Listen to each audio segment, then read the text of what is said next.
Here's another in the series about why retro gaming sucks. And this is reason number 5, the cost. Any hobby is expensive. You expect that going in. There's not many things you can do these days that's cheap, particularly when it comes to collecting. Unfortunately for retro games, I say somewhere around the pandemic, the prices started to skyrocket. The other problem we have is as the console generations get older and older, I guess there's just less circulation out there and certain consoles will become more expensive. Let's say starting with something like the NES or even the Sega Master System, the prices are skyrocketing. I was looking online and you'll see that decent NES consoles with a controller, maybe you get the RF modulator and maybe you get a power adapter too, and they're $100, sometimes more. Throw a few games in there, you're over $150. And that's just the console. It doesn't come with a game. You have to buy a game. And something like, let's say, Super Mario 3 is about 50 or 60 bucks. Some cartridges cheaper you can get for about $10, some 5. So you have choices. You can go to a retro gaming store or maybe a retro gaming show, but you have to figure you're going to pay more for those because those people have to pay rent or, show fees. So those prices are going to be a little bit more expensive. You can hunt on eBay, but eBay is also a tough spot. Or you go hunting at garage sales, but there are plenty of collectors and resellers that know about these garage sales before they happen, and they will swoop in, and you can get there 15 minutes after the garage sale, quote unquote, opens, and most of the games are gone. You'll find just sports games left usually. And you see on YouTube videos all the time, someone has a haul and they have 50 games that they got for $50 or something like that. And maybe that happens for the novice collector, for you all there starting out. That's what I'm really speaking to here. People that are thinking about getting into this. It's expensive. It's really expensive. And you can be an investor if you want, but that requires a certain amount of knowledge. And again, we'll get to that in another video, a certain amount of time invested. So, but if you just want to go out there and you want to play the Sega Genesis, for instance, and you want to get 5, 6, 7 games for it, you're going to be in for probably over 200 bucks. That's with a decent controller and all the adapters and everything you need. And that doesn't get into all the other things I'll complain about over this series.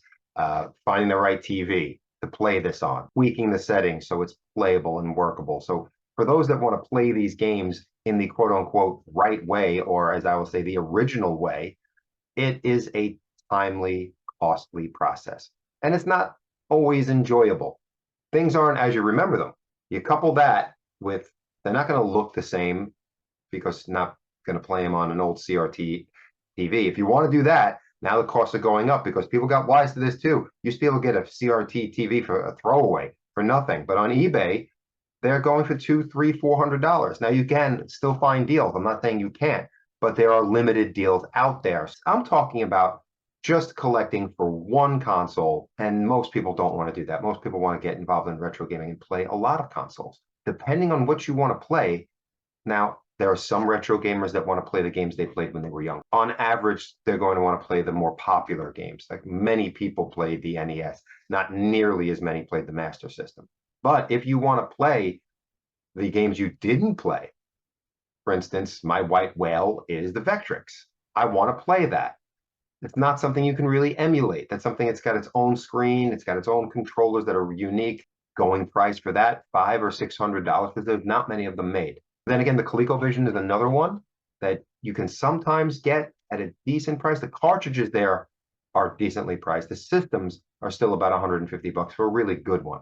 It depends on how you want to collect. You want to collect complete in box, that's going to cost you. You want the manuals and all that, that's going to cost you. You want good looking boxes so that you have, let's say, a game room where you can line them up, as you see a lot of people on YouTube doing, where they have all their boxes lined up, all their consoles there, console boxes, all that. That all costs. I mean, a box, an NES box in mint shape by itself can sell for $50 or $60. Retro gaming can cost you hundreds to tens of thousands of dollars, depending on how you want to go about it. Do you want to play an Atari Jaguar, which again, a rare console? Some think not so good. Some think it's pretty good. Do you want to play that? Okay, that's going to cost you a lot of money. Do you want to play a TurboGrafx CD? Also going to cost you because they're hard to find. So the cost you're going to spend just to get the consoles is one thing. Possibly to repair them is going to pull from that cost thing again. Is that going to cost you money to have somebody repair it for you? Or is that going to cost you time? I've had to make decisions several times on this. Do I want to invest the time to fix the console that's not working? Do I want to pay for it to be fixed? Even if I fix it myself, I'm going to pay something for it. If I pay somebody else, we're talking about a lot of money. In other words, to fix, let's say my 3DO is going to be about $75 on a console I can probably get for about 200, maybe 300 in really good shape. It's not that you're going out and buying a brand new NES, even one that was kept in the box since it was manufactured is still 37 years old or so. It's going to fail. It just happens. It might fail when you power it up. So are you tech savvy? Okay. If you're not, you're paying somebody to fix that. The specter of emulation sits in the background where you can buy these devices on Amazon for $50, $60, $70 and have almost every console generation represented with ROMs all ready to go. Maybe it's not the most ethical thing to do, but it's there. So do you spend 70, even if you want to go big, go spend $100 and have 1,000, 2,000, 3,000 games to play, and then realize when you're done, I really didn't like those games as much as I thought I did, or I liked them because I was young, and now I'm playing them and I don't. Or do you want to spend $300, $400, $500, $600 to recapture some youth and feel what it's like to hold the NES controller in your hand, or to see the games on the CRT screen again? If you're going to get a CRT screen, you're definitely closing in on $600 just to try and enjoy this hobby. And again, that is just prices of entry. You want to get involved, you want to really have a library of games, and you want to have the originals, you're talking thousands.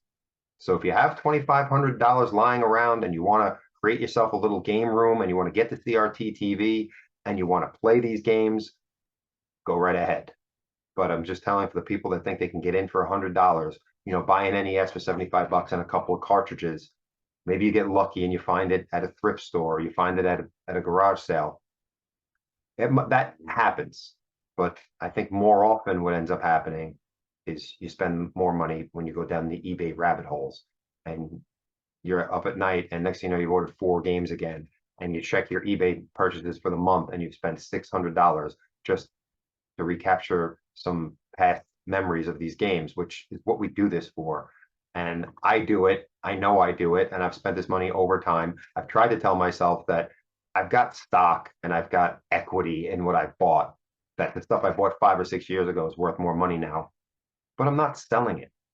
I have 2 ColecoVisions and I'm not selling them, and I don't really play them. That's money that I spent that's gone. And that's what this hobby is. It's a sinkhole of money, and you need to know it. So reason number 5, why retro gaming sucks, is how much it costs. So be prepared. Bone dry out.